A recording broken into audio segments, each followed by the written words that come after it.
Hello, everyone. Thank you for joining. We'll be starting in about a minute. Just going to wait for everyone to jump into the webinar room here.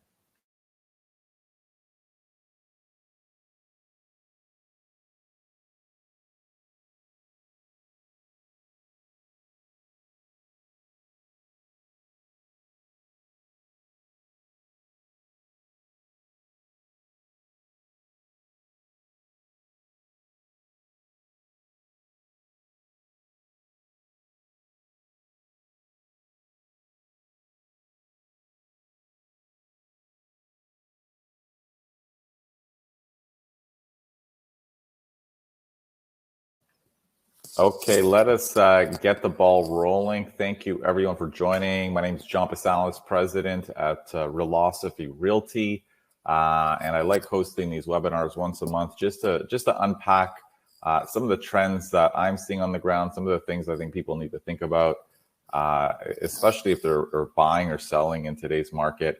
We have a lot to cover. Of course, if you need to jump out early, you can kind of watch a recording. You'll get a link to it or use the same link, which you can use after the fact. So if you do need to leave early, that's not a problem. So here's a quick overview of what we will be covering today. So I'm going to kind of go over a quick update on the market, both for low-rise homes, for condominiums, touch on some of the on-the-ground trends, and the Bank of Canada's latest rate increase of full 1 percentage point, what that's kind of doing to the market or what we think it'll do to the market. I'm going to touch on some of the economic conditions we're seeing today because they're very unique. And, I've been hearing a lot of, real estate agents talk about what's going on in the market, and they seem to think it's, a lot like 2017, which is something I touched on last month, but I really want to expand on some of these things because I think a lot of people aren't familiar with what we're facing today and kind of what's going on and how it impacts the housing market. So I'm going to touch on that. I'm going to touch just very briefly on some Bank of Canada data that shows that investors really drove the boom in house prices, but more importantly, how that sets up our economy now, given a lot of the vulnerabilities kind of I will have touched on in the previous section. And then finally, my thoughts on why sort of the dynamics fundamentally we're pushing prices and rents up will continue to kind of drive prices forward. And this is really just rooted in, I'm going to be touching on CMHC's latest housing supply research, outlining how much we need to build. And the long and short is we're nowhere close to that. So I do think once we're past sort of these inflationary pressures, we're going to see some of these longer term dynamics play out. Now, if you have any questions, please feel free to post them in the chat, either publicly or privately. Urmi Desai is on today, editor at Move Smartly, so she'll be kind of taking a look at your questions and stomping me. As always, if anyone has any questions that are more specific, more personal, I've just added a link for anyone who wants to jump on a consultation with me to kind of go over things in a little bit more detail. Obviously, there's a lot of different things going on in the market today that are very different from the past 15 years or 20 years. So we appreciate some of these questions that you might have are a little bit more personal and not necessarily the best for a webinar. So you can just click there and sign up for a consult, and we can do that kind of offline. So just a quick update. I won't spend too much time. 2022 in red. So this is the number of sales for low-rise homes. And we can see we're well below last year, well below even 2019, sort of pre-COVID volumes. When we look at the number of new listings, also below 2019 volumes. And this is kind of when we look at sort of the active listings, how many homes are on the market for sale, we are well below. Lots of noise because of, that's good to know. All right, I'll try to keep my mouth going. Thanks for letting me know. I got a comment about noise between my mic and unfortunately my external mic isn't working, which is why I'm using this one. So thanks for the comment. So when we look at sort of the volume, the active number of listings on the market right now, we're well below 2019 volumes, which is kind of interesting. And that's partly because we haven't seen a huge volume of new listings come on the market.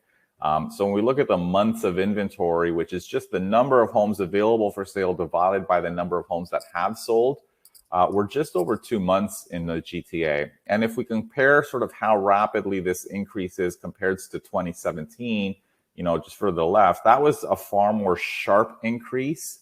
And the sharp increase was because not just because sales fell, but because in 2017, new listings surged as well. And we're not seeing as big of an increase in new listings right now. I mean, obviously, inventory is building, and much of this increase in the month of inventory is actually more because demand is plummeting and sales are plummeting. The volume of homes getting bidding wars is declining rapidly. And more importantly, house prices are trending down quite rapidly. I mean, they peaked in February at just under 1.7 million and have been trending down since then. And we can kind of see, I mean, a little bit more clearly, when markets are changing rapidly, I mean, I typically like to look at what's going on at a weekly level, because sometimes the dynamics at the start of the month are very different from the end of the month. And normally you don't need to look at weekly stats because housing markets don't change very quickly. But if we look at the average price on a weekly basis, we can kind of see we're pretty much been on a straight trend down from 1.7 million to 1.3 last week. And probably this week, or sometime next week, house prices are going to be probably down year over year. And this decline right now is down about 22%, about $400,000, which is an unbelievable decline. And again, a lot of this, for those who haven't been on previous webinars, has largely been because a lot of people who bought homes sort of in February, March needed to sell. The demand had declined quickly. And, every week a home seller would be willing to take 20 or 25,000 less than what their neighbors sold for. And the week after, the next seller would do that because we weren't getting offers. Now, of course, if you compound that over scale that over 4 months, that's how we're down $400,000. If every week someone's dropping the price by $20,000, you're going to get, an $80,000 to $100,000 drop in price every single month. So that's really where we're at right now with low rise prices. If we look at the condominium market, condo sales are also very soft, down compared to last year, previous years in 2019. New listings, on the other hand, for condos are relatively strong. So very similar to the past couple of years, which are strong compared to 2019, which is the light blue line. And this is what makes condos a little bit different. Active listings for condos are actually above the previous 3 years, including above 2019. And this means the months of inventory is 3 months rather than just over 2 months for condominiums. So definitely more inventory on the market.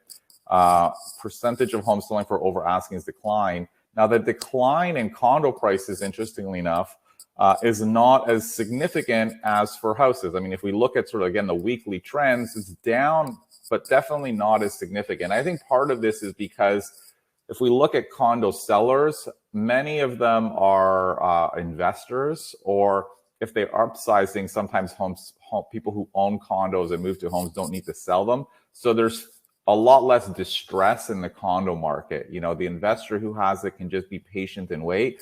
And that's partly why inventory is building and prices aren't declining as rapidly. But definitely in theory, because it has more inventory, prices should be falling faster, but that's not what's happening. And I think part of it is because there's not as much kind of distress. So I'm just going to quickly touch on sort of some of the things on the ground right now and sort of the Bank of Canada's rate increase. So, for those who didn't follow or didn't notice it, the Bank of Canada raised the policy rate by a full percentage point yesterday, which was a bit unexpected. Everyone was thinking closer to 0.75%. So right now on the ground, the dynamics we're seeing are a very, very slow market. To understand how slow it is, this next chart I'm going to show shows the number of homes that have sold in the GTA for the month of June over since the 90s, and we can kind of see here the last time sales were as low as they were this month was in June 2020. June 2020, June 2000. June 2001 actually had more sales for the month of June than this current year. So we're basically at a 20-year low in terms of sales volume. So on the ground, very few buyers out there. Showings, homes that used to get 30, 40, 50 showings are getting 3 or 4 or 5. So it's a very slow market. Of course, sales are still happening, but buyers are very patient. And this is the other thing that's, I think, important to think about and very hard to, of course, quantify, is that the psychology and the mood of the market has changed dramatically, right? If we think about February, if we think about sort of the behavioral factors that were impacting the market, there was the fear of missing out, fear that if you don't buy a home, prices are going to be higher tomorrow. And that has completely changed, right? The psychology right now with buyers is, well, if I wait, maybe I'll get a nicer home because prices might be lower tomorrow, right? And this is the reason, partly the reason why the market's so slow. There's actually a ton of buyers out there. Some buyers have just hit pause to wait to see what happens in the fall. So there is demand, but people are very patient. People are very slow. And I think the increase of 1% is going to kind of fuel this psychology that prices might dip further. I don't know if they're going to decline as rapidly as we've seen recently, again, because I think a lot of people now are starting to list their homes. If they need to buy and sell, they're listing first and then buying. So we might see a little bit less distress from some sellers.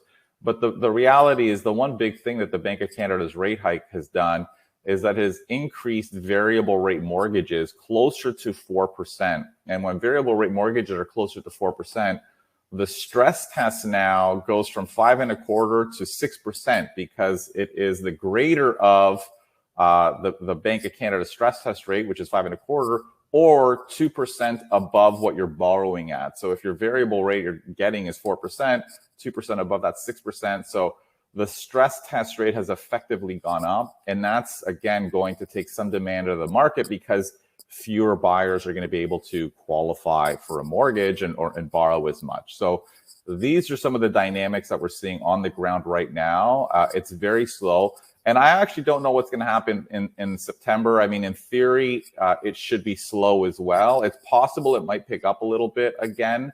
I mean, I don't think we're going to rebound, but a few more buyers, because a lot of buyers usually do hit pause July and August. And many of the clients we hear from are hitting pause to see what happens in September. So we might see a little bit more volume and activity in September, I suspect. But again, it's impossible to predict. But I think it should be a little bit busier in September.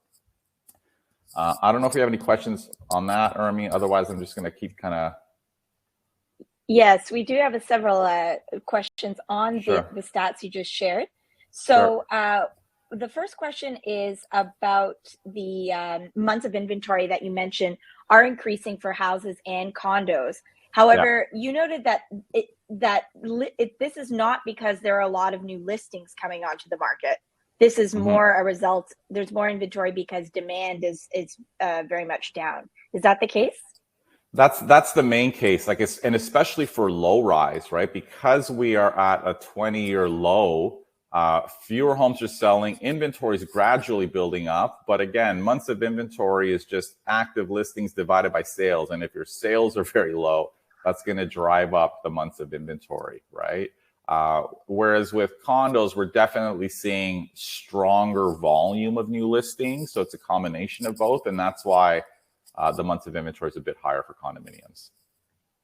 And on that note, you mentioned that condo sellers, one of the phenomenons might be that they have a little bit more resilience and not have to accept lower prices because there's not as much distress seen in that segment yet. Do you expect that to continue to be the case if rates continue to increase? Because, while people are financing these presumably two or more households, they still have to finance it somehow. Yeah, that's a very good point. I mean, and I think I've had a couple of, I've done a few interviews with the press where they've kind of asked me about that. And the dynamics we're seeing right now with new listings not increasing rapidly and people almost like sellers not panicking is very interesting, because if you think about it, if I plan to sell my home over the next 12 months and I see that home prices are starting to decline, this naturally usually pulls new listings forward, meaning people accelerate their home selling plans to avoid deeper price declines. And in addition to that, similarly with investors who have multiple properties, think they might sell over the next little while, once they see price declines, they typically rush to list. And that's actually exactly what happened in 2017. We saw this flood of new listings. And we're not seeing that right now, which to me is quite interesting. I think at least for now, it's partly because homeowners and investors, I guess, are optimistic and are holding on to properties and aren't rushing to sell, and they don't see this as short term. It's hard to say exactly, but those are the dynamics that are keeping new listings from surging right now. And we will have to see. I mean, if investors who start refinancing their mortgage at these higher rates feel the pressure to sell in the next 6 months or so. So right now, your owners and sellers are thinking this is short term. So they're still optimism. No, I mean, I don't know how I should correct that. I mean, I don't necessarily. I think when I say short term, I don't think they're thinking it's going to be a 10-year decline like we saw in the 90s, right? I think, do they think we could be in a sluggish market for a year or two? Sure. But I think most people are generally optimistic about real estate, and they're just holding on, is the impression I'm getting. I mean, it's hard to explain why we're not seeing a wave of new listings, because usually you would as prices decline, but we're not really quite seeing that yet. So we have a question from Nishio on the buyer side. Their question is, do you have any information on the numbers around buyers walking away prior to closing, presumably because of the difference in prices between when they bought and now when they're closing? Yeah, so I mean, we don't have a lot of great concrete data on that, but I mean, just for clarity, what the question's referring to is that we're hearing from a lot of lawyers, quite frankly, who are talking about buyers who say bought homes in February, March, who are just not taking possession of the home, either because they couldn't sell their current home or the prices have declined so much that they actually can't get a mortgage. Because if you buy a home for 1.5 million and then 3 months later the bank says it's only worth 1.3, well, you have to cover that 200,000 difference between what you paid for it and the appraised value. And people are walking away, and it's a terrible thing because they lose their deposit. They end up getting usually sued by the seller. We don't have a lot of data on that yet, but a lot of lawyers say they're seeing a lot of that happening, quite frankly. And a lot of the new listings now are actually homes that sold in February, March that didn't close and are being relisted now and are selling at a discount from what they sold for 4 months ago. One question from Alex is just coming in. I think going back to I presume this has to do, it's a question about higher rents. And the question is how higher rents, which we know are trending upwards, how are they contributing to home sales? I'm wondering if maybe Alex is thinking this is giving a buffering effect. What is your thoughts?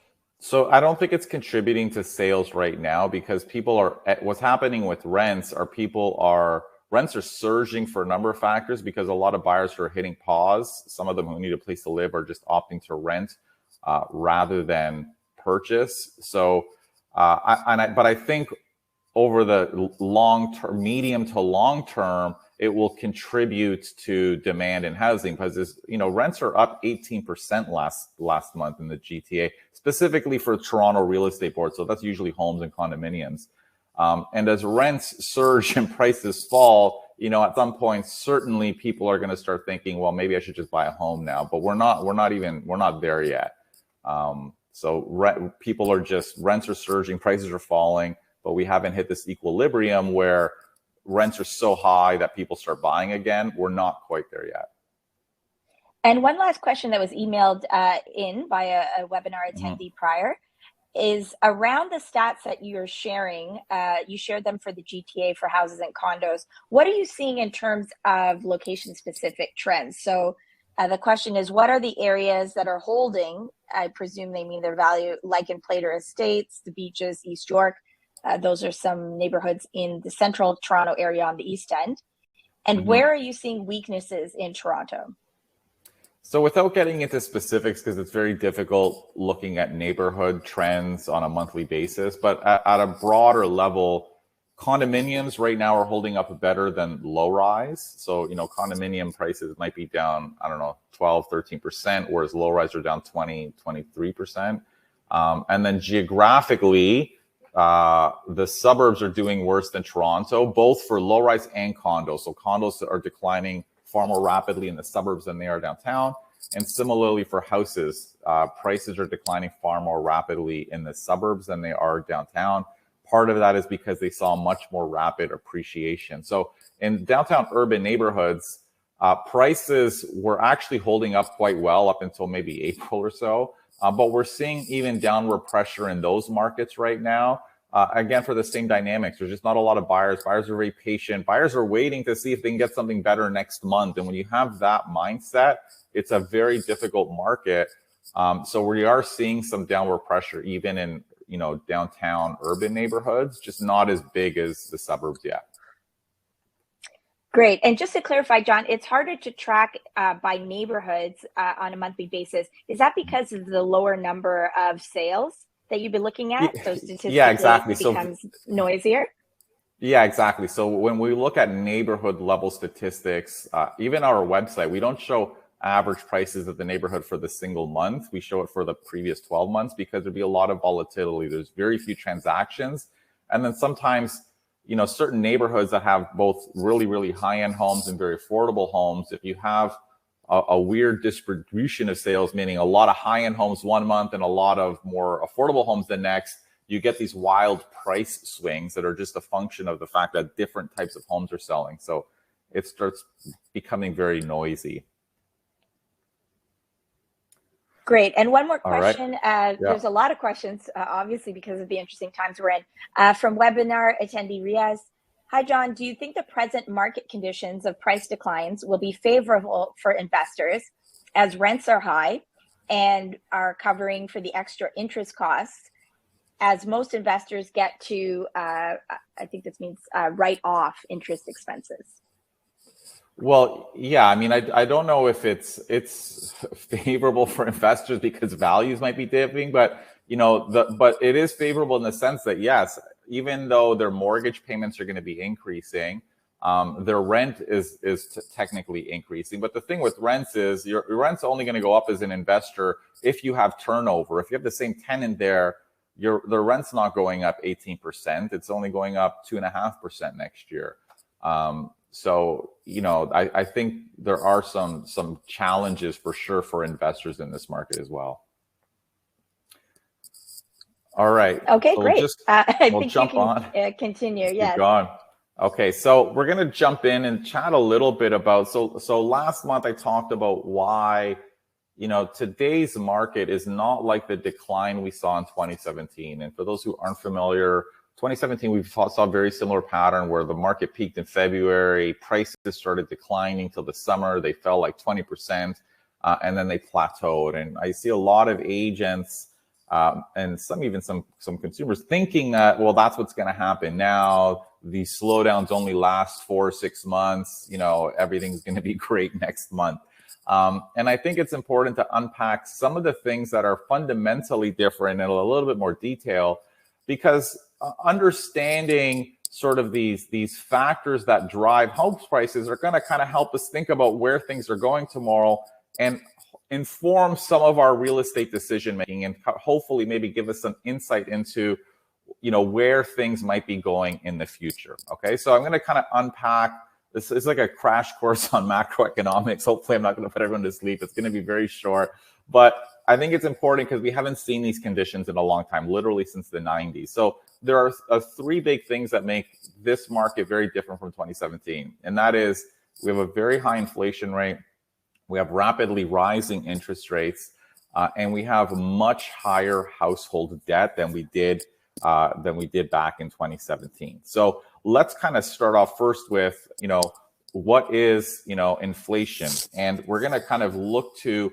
the Bank of Canada's definition to understand what inflation is. And the Bank of Canada says inflation is a persistent rise in the average level of prices over time. So everything, all prices rise over time. The Bank of Canada doesn't want prices to rise much more than 2% plus or minus, between 1 to 3% per year. The problem is inflation has exploded over the past year, and more recently, I'd say over the past 6 months or so, to the point where now in Canada it's really just under 8%, which is quite significant. Now, the next question, of course, well, why is inflation so bad? I mean, and it's bad for a number of reasons. For households, if you think about it, especially if you're on a fixed income, if all of the things that you spend your money on are rising more rapidly than your income, well, you have a lot less money to spend at the end of the day on travel, on anything, quite frankly. So, and everyone's seeing that right now. I mean, cost of gas, cost of food, cost of everything has gone up significantly. And that's causing a lot of problems. And it causes problems not just for households, but also for businesses, because for businesses, when businesses, I mean, I was just speaking with someone recently who quotes, who does work for construction projects, but he quotes today on a project he may not work on for another year and a half or 2 years. Well, it was easy for them to quote and project what costs would be because costs were stable. Today, it's a lot harder for them because prices are rising more rapidly, and they almost have to assume that prices are going to be 10% higher a year and a half from now. So it makes it harder for businesses to forecast future prices, to make investments. And this is, one of the reasons why we're seeing some construction projects potentially being canceled because of the combination of both very high inflation and high interest rates. So when we think about kind of where we're at in terms of inflation, kind of compared to historical trends, this is since the 1960s. And we can see in the far right, I mean, we're actually should be higher. I mean, this is from the previous inflation announcement. So we're closer to 8% now. The last time we were at that level was in the 90s or late 80s. But the big difference between now and back then was we went from 4% to, just under about 7% inflation. Today, we've gone from practically zero to almost 8% within about a year. It's a far more rapid acceleration in the inflation rate. And that's kind of what part of the problem is. I mean, it's this speed at which home prices have accelerated over the past year, and it's causing the Bank of Canada to basically respond very quickly. So the next question is, well, how does the Bank of Canada lower the inflation rate? Well, the Bank of Canada's only, real tool to lower inflation rate is their main tool, I'd say, is their policy rate. And that's kind of what we talked about at the beginning, where the Bank of Canada increased their policy rate by a full percentage point.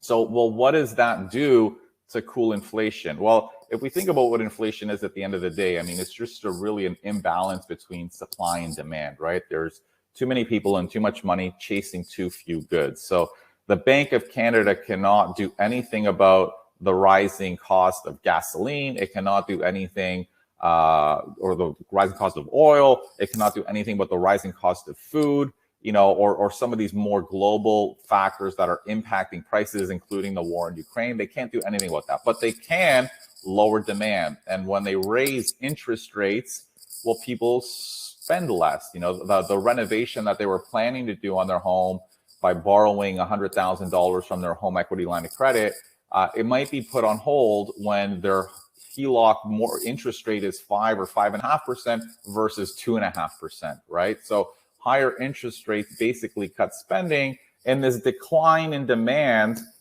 basically, hopefully lowers the inflation rate. Now, the next question, of course, is, well, how do higher interest rates, impact us? Obviously, it becomes more challenging for households because, we're both in a high inflation and a high interest rate environment, right?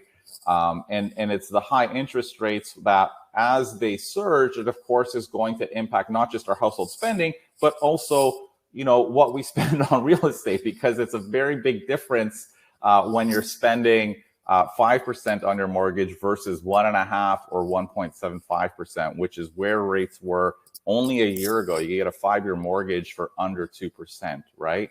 Now, when we think about kind of sort of this next factor, the last factor, when we think about like high household debt, Well, this starts becoming a problem economically if high rates are with us for a long time, because households that are very leveraged and have a ton of debt are going to feel the effects of high interest rates a lot more, because the cost of all of their, if they have multiple investment properties, all of their mortgage payments are going to increase. If they have home equity line of credit or a high balance, that's going to increase. So it's these households that are going to be impacted a lot more if rates are with us for a while. So when we think about how this impacts the housing market, and how do we, think about where things might be in the future, and how do we make better decisions? Well, the important takeaway from all of this stuff is that, the future path of home price is largely going to be determined by the future path of interest rates. They're very, very connected. When interest rates plummeted, home prices skyrocketed. As interest rates are surging, home prices are falling. There's a very, very close relationship, right? And the reason, of course, is that, if we think about how the difference in interest rates today from a year ago impacts our ability to buy and what we can spend on a home, this is the important thing to think about. For $100,000 a mortgage amount, the typical mortgage payment on that a year ago would have been about $400 a month. So if you had $1 million mortgage, you'd be spending $4,000 a month. Today, it's a lot closer to $600 a month for every 100,000, which means your mortgage payment on that $1 million home goes from $4,000 to $6,000. Well, that's a 50% increase in your mortgage payment, which is very significant. And this is really what's impacting the markets today. Even if home buyers were qualified to spend whatever they were qualified to spend based on their income, people's decisions are based on what their actual mortgage payment is. So even if they're qualified to borrow $1 million, if they couldn't handle that payment, they're going to spend less. And this is really one of the things that's impacting the markets today. So it's important to remember that where prices go is going to be determined where interest rates are going. And where interest rates are going is going to largely be determined where inflation is going, right? So the longer high inflation is with us, then the harder it's going to be for the Bank of Canada to lower rates, because their main goal is to kind of bring price stability, to lower that inflation rate, right? So even if we see a recession tomorrow, which most economists now expect is kind of baked in, is going to happen, if inflation stays high, they're going to have a hard time lowering it to stimulate the economy. So again, if inflation starts sort of declining from close to 8% to 6 to 5, well, we may see them take their foot off the brake a little bit and drop rates slightly, but we're not going to go back to those record low rates that we saw, 2 years ago, or even like 6 months ago, quite frankly, anytime soon, I don't think. So that's important to keep an eye on, where kind of the inflation rate's going, because it's going to impact interest rates. And this is finally where high household debt matters. Again, going back to this idea that if households that are very leveraged have tons of debt, the longer inflation stays with us, the more challenging those households are going to have, especially if inflation stays high. So the cost of all the things that they consume stays high, their debt payments are increasing. And of course, the big concern a lot of people have is that in a recession, people have shocks to their income, lose their jobs. And it's in those situations where it's, of course, a lot harder to maintain our debt. And that's when you have, again, distressed households and distressed sales. Now, all of that combined, ultimately on the grounds, it's important, I think, to keep an eye on sort of the broader macro dynamics. But again, the future path of home prices is also largely determined by local market dynamics. And certain areas are going to certainly be far more impacted than other areas. And I think this is important to think about when someone's considering buying a home. I think the headlines and the news and all of that I think they inform kind of maybe your decision making a little bit, but ultimately you got to keep an eye on the local trends. So if you're looking at a market where the decline is more rapid and it looks like things may go down further, well, maybe you hit pause. Whereas other neighborhoods in the next 6 months or so, we might see more price stability because they weren't as impacted by the boom. And we might be more confident about those areas. So it's important to obviously, I think, keep an eye on sort of the local dynamics as well as the sort of the macro trends. So that's a little bit about some of the broader dynamics. I don't know if you have any questions about that, Ermi. Yes, we do. We're going to start with a request. We are starting to hear a little bit more feedback from your wired microphone. Okay. Yes. So if you can maybe hold it a bit, Sure. or stop moving. not easy. A question around your last point. What are your, and this is coming in from Prash, what are your expectations again for the Toronto area low rises over the next 6 months, more specifically for homes around the 1.5 million price point in areas like Davisville or Riverdale? So I guess the question here is, you said local trends matter. Do price point trends matter as well? Yeah, I think so to some extent. And I think so when we think about some of these neighborhoods, these central areas, so here I think it's impossible to predict where prices will be, at an aggregate level 3 or 4 or 6 months from now. Might they be lower? Very possible. Again, I think, when we think about, I think one important thing about it is the relative difference. My instinct is, and from what we're seeing on the ground, Riverdale, Davisville, sort of these urban areas, we're certainly not see as significant as a decline as some of these more outskirts areas. Like some of those areas saw prices explode 70, 80, 90% in 2 years. Central neighborhoods did not accelerate that quickly. And it's partly why I think they'll hold up a little bit better. But, I think the key thing if I'm a buyer right now, I personally am not as concerned about where prices will be in 6 months because I'd be buying a home for 10 years. I think it's important to be active and to just wait for the right home. You know what I mean? And if it's a home that's a good fit and you're going to be in for 10 years, if it looks like prices are trending down and you want to wait 100%, wait a little bit. But you're going to see that on the ground. You're going to see how quickly homes are selling. And some people are surprised that in some pockets, homes are selling quickly. So, and again, I think if you're looking at a home that's very unique, doesn't come up very often, you can't always time that very perfectly. So again, that's the way I buy. Like, it's impossible to predict where things are going to be and worry about what 6 months from now. A lot of our clients are buying because they want to hold for the long term.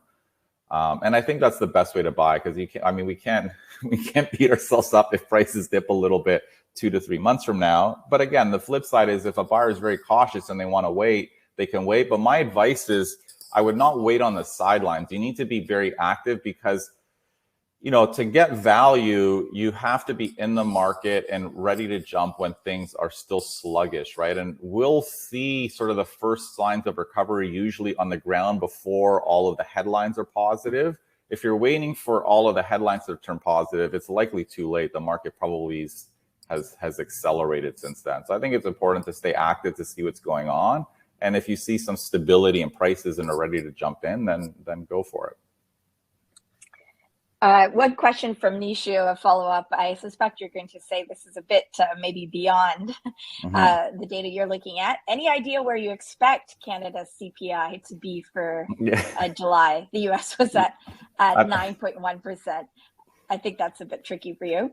Yeah, it's impossible to say. My instinct is, though, when we saw a much bigger rate hike than people were expecting, I would not be surprised if it's higher than it is today. I think right now it's 7.7. So very, very likely that it's going to be above that for the Bank of Canada to have done sort of a bit of an unexpected 100 basis point rate hike.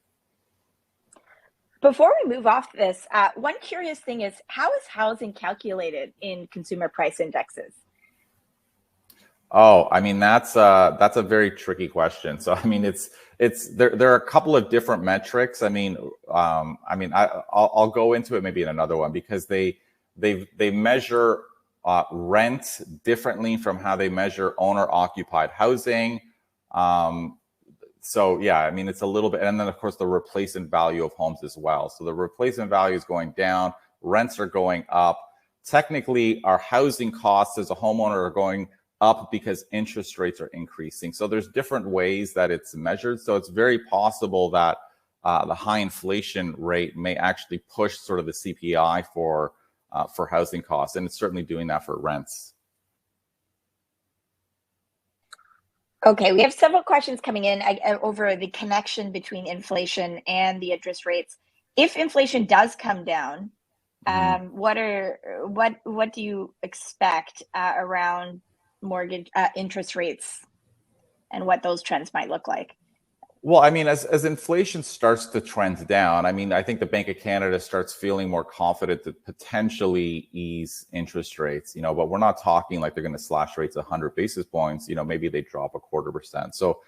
So rates, and some economists are expecting that rates are going to be, central bankers are going to be cutting rates next year due to a recession. And I think it's a combination of both due to a recession, and a lot of economists think inflation might be peaking and maybe declining in the year ahead. So if those things happen, we'll start to see rates decline slightly. But again, I don't think it's going to be this drastic decline and this flood of demand into the market that we saw during COVID. I think it's going to be a little bit more gradual than that. Great, thanks. All right, we'll move forward a little bit on sort of what drove the boom forward, because the Bank of Canada's Financial System Review, which just got published in June, kind of provided some clarity over what really drove, what was the main driver of prices. And 2 years ago, Governor Macklem came out and said, if you've got a mortgage, if you're considering making a major purchase, or you're a business and you're considering making an investment, you can be confident that rates will be low for a long time. And when he said this, I was confident that it was going to drive demand from real estate investors, because, while home buyers are sensitive to interest rates, no one just buys up and gets up and decides to buy a home tomorrow because rates are, 1.5% lower. Whereas investors can respond very quickly. And I mentioned that in a BNN interview. And if we fast forward, and their most recent report, they actually found that in 2021, investors made purchases at a faster pace than first-time buyers or repeat home buyers. So the biggest growth in demand for housing was actually from investors buying secondary properties. Now, that's not to say that more end users didn't buy homes or more repeat buyers. It just means that their demand didn't increase as rapidly. And when they actually talked about why the growth in end user demand may have accelerated, they actually said it wasn't so much the low rates, it was actually the rapidly rising prices, and the fact that prices were surging. And they kind of talked about it here, this extrapolative expectations, and they said this happens when people come to expect that home prices will rise in the future simply because they've risen in the past. In such a situation, home buyers may rush into the market out of fear of missing out, or may hope to realize a sizable capital gain. So a lot of buyers jumped into the market ahead of schedule because prices were rising rapidly, right? And when we think about why all of this matters, in their financial system review, they highlighted 6 vulnerabilities in the financial system for Canada.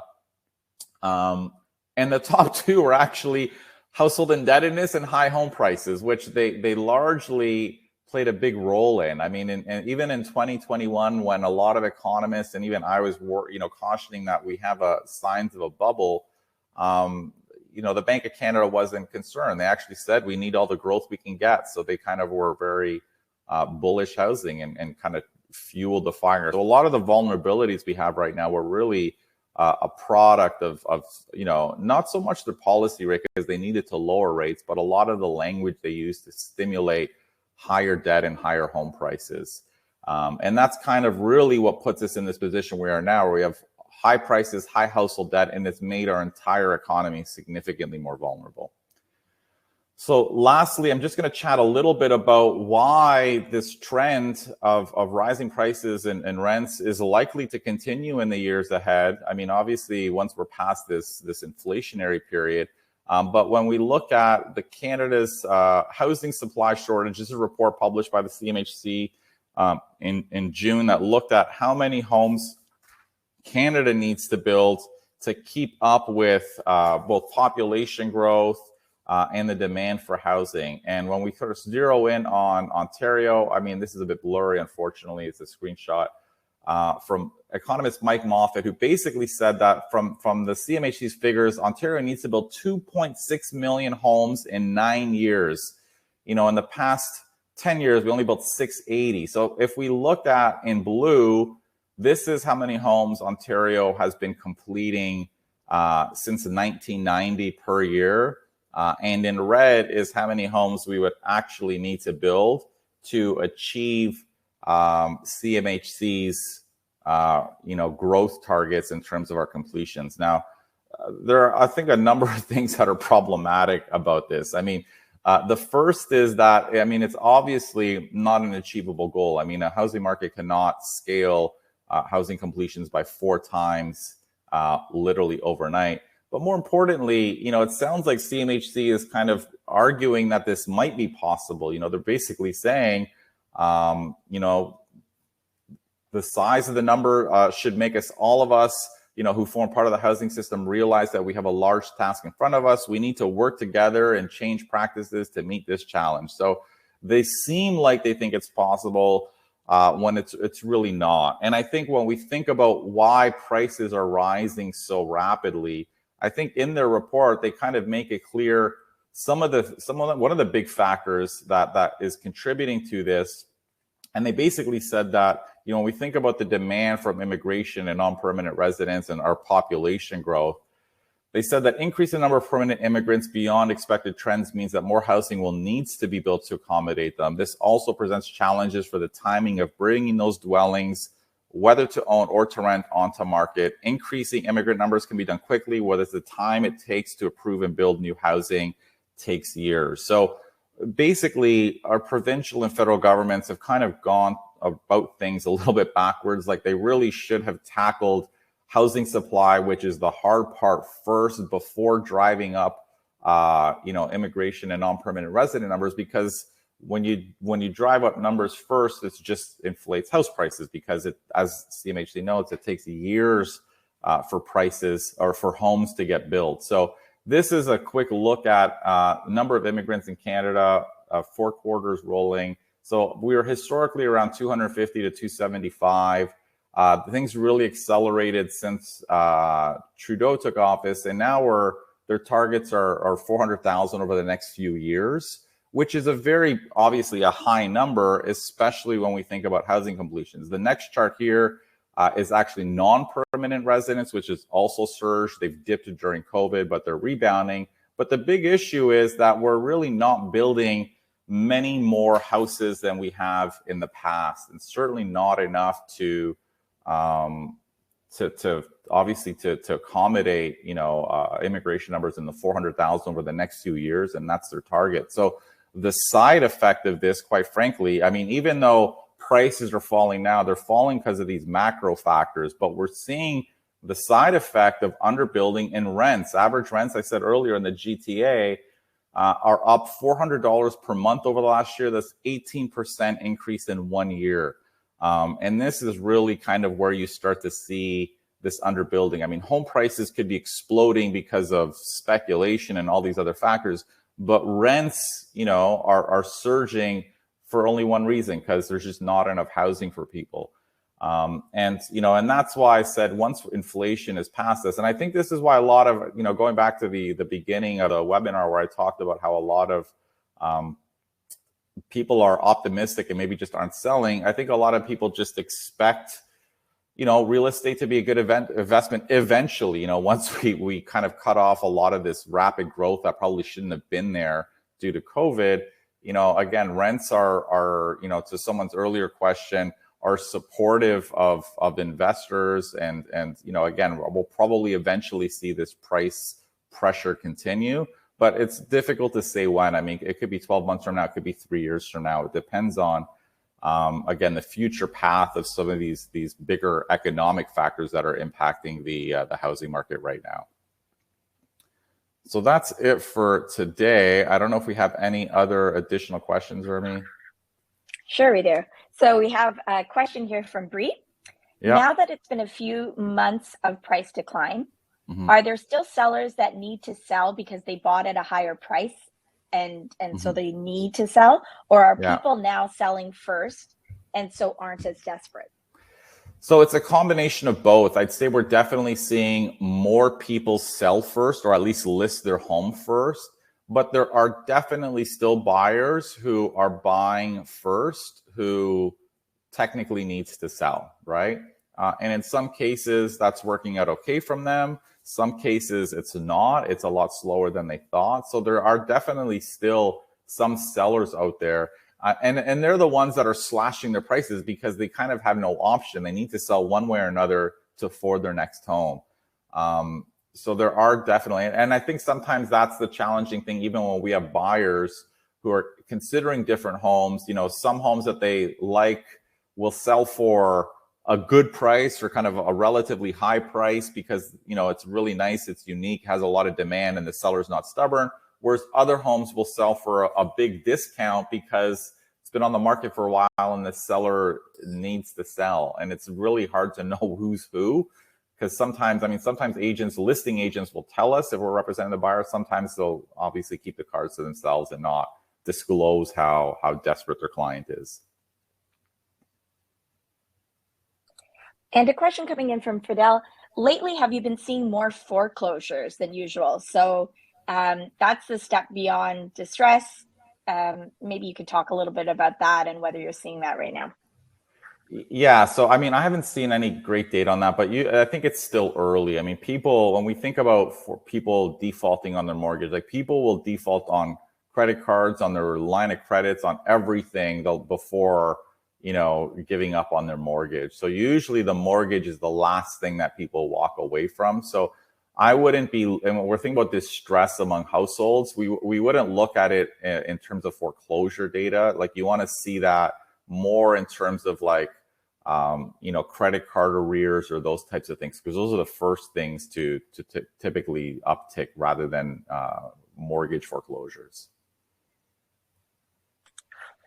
And a question about rents from Hossein. I think the $400 a month increase in rents is not a good measure because rents went down during COVID. So where are we sitting compared to pre-COVID numbers on rents? Do you have any numbers around that?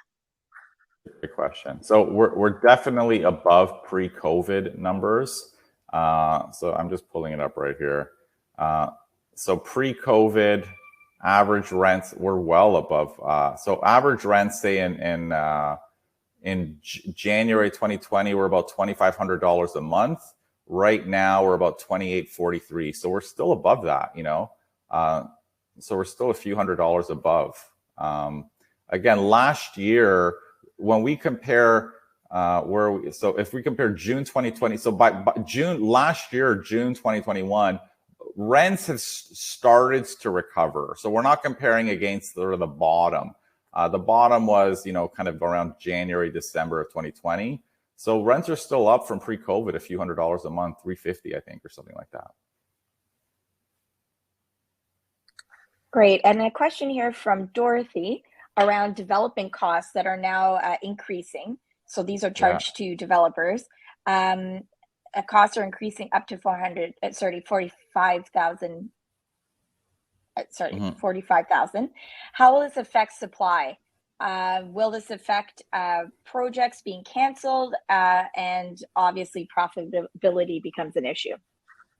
So yeah, I mean, the projects being canceled or not launching quite. So there's two things. Projects being canceled are ones that are pre-sold that just cannot build now for economic reasons. And I think Urbanation came out and said there might be about 5,000 of those. A lot of projects are not launching now because of very high interest rates and very high inflation, which is impacting their construction costs to not make them as economical. And when you add that to higher development charges, at the end of the day, all of these costs get passed on to the consumer, right? The developer needs to make a certain margin. So if those costs are too high and they're worried people aren't going to buy, they're just not going to launch those projects. So certainly, and this is very typical in like these high inflation leading up to a recessionary period where interest rates are rising, you tend to see a decline in the number of new housing launches and starts for those reasons. So this again is probably going to be the opposite of what we need. And we'll probably, you know, once we're past this, it probably put pressure on the housing market in terms of prices because we're probably going to be launching relatively few projects over the next year or so. Great. Thank you to everyone for such great questions. If people have more questions for future sessions, where should they email us at, John? Oh, they can email me at askjohn@movesmartly.com. Great. So I think that's our time for today on questions. All right, perfect. Thank you everyone for joining. Hopefully you found it helpful, and we'll see everybody next month.